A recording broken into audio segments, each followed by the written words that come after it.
Get some analysis now with Troy Bramston, senior writer and columnist at The Australian. Troy, the latest chapter in the climate wars, they continue, don't they?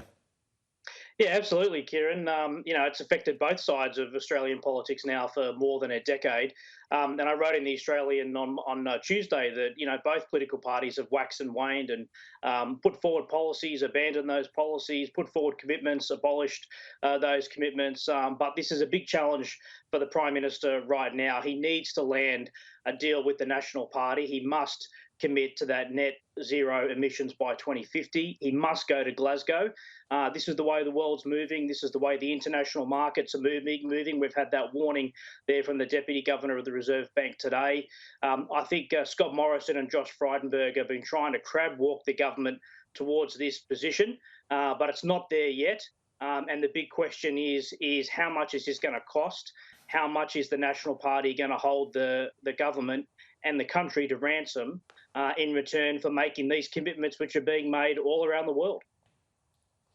Yeah, well, 70 nations with firm commitments, like-minded developed nations, as the Prime Minister likes to call them, like-mindeds. Well, they've all committed to it, including all of our customers, Troy. So the global capital that you speak of, but also those that buy our exports have also committed to this trajectory.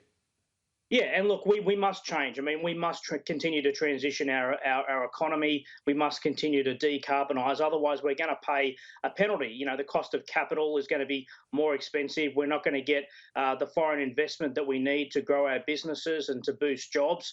We're going to become an international pariah. Even conservative countries like Boris Johnson's United Kingdom or Angela Merkel in Germany and other countries in Europe, they have much more bolder commitments than we have. So this is not really an option, and it's a bit embarrassing on the global stage that we are lagging so far behind the rest of the world. But we are going to get to this position. The question now, I think, Kieran, is the cost. Now, we've seen National Party ministers and backbenchers talking about multi-billion-dollar projects that they want funded in return. This is essentially just rent-seeking. This is a new form of protectionism. It smacks of a Whitlam-era sort of schemes. Today's the anniversary of Rex Connor being sacked as a Minister for Minerals and Energy, who tried to borrow billions of dollars from overseas sources to invest in national resource projects. And the National Party's talking about doing the same thing nearly 50 years later, Kieran. And so this is the issue for the government. I mean, they'll get to the position, I think, of net zero emissions by 2050, but at what cost? What happens if they don't get to that target, Troy? How damaging is that to the Prime Minister's authority? I think it's going to shred his authority. That's why I think that but Barnaby Joyce is not a fool. I mean, he's the Deputy Prime Minister. He knows he can't leave the Prime Minister in the lurch. I mean, even state Liberal governments as well have made these commitments, bolder commitments than what the federal government has made. So I think the government will get there. But the issue is, what is the trade-off? What are we going to be paying in return for this? And so these are big questions. And, I mean, the National Party is the junior partner here. And there are also Liberal MPs in progressive, wealthy, suburban and city-based electorates who have constituents who want the government to act more seriously on climate change as well. So if the government doesn't act more strongly, I think, by next week, we may see breakouts, I think, within the Liberal Party, within the more sort of moderate wing of the Liberal Party, who'll say, look, this is not acceptable. And so Scott Morrison's going to have another problem now. Now, of course, he's got a very, very tight parliamentary situation.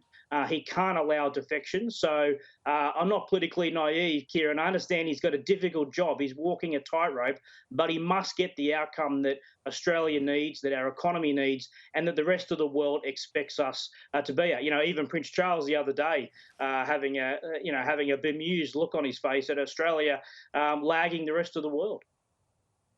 Well, and a couple of points to pick up on that answer, Troy. One, if you look to two very important parts of the international community as far as Australia's outlook goes, particularly in the context of the recent AUKUS arrangement. It's a massive priority for the UK and the United States under Joe Biden. The other point, just to pick up with what you said there, with possible outbreaks within the Liberal Party, we've seen independents with this issue can be quite powerful, like one particular individual in the seat of Warringah.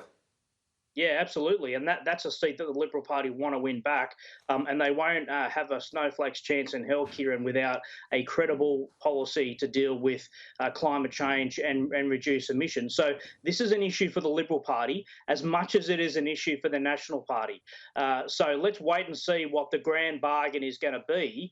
But these sort of pipe dream proposals of hundreds of billions of dollars for rail projects.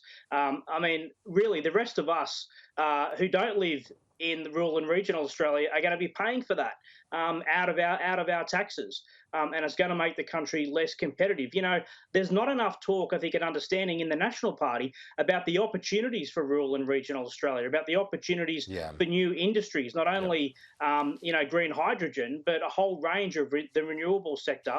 And they're out of step with the National Farmers Federation, the Business Council of Australia, Meat and Livestock Australia. Their own lobby groups and constituencies want action because they see opportunities, not just costs. Yet the National Party have to be dragged kicking and screaming to what is going to eventually be a very moderate set of climate proposals. Troy Bramston, great to get your analysis as always. Talk to you soon. Thanks, Kieran.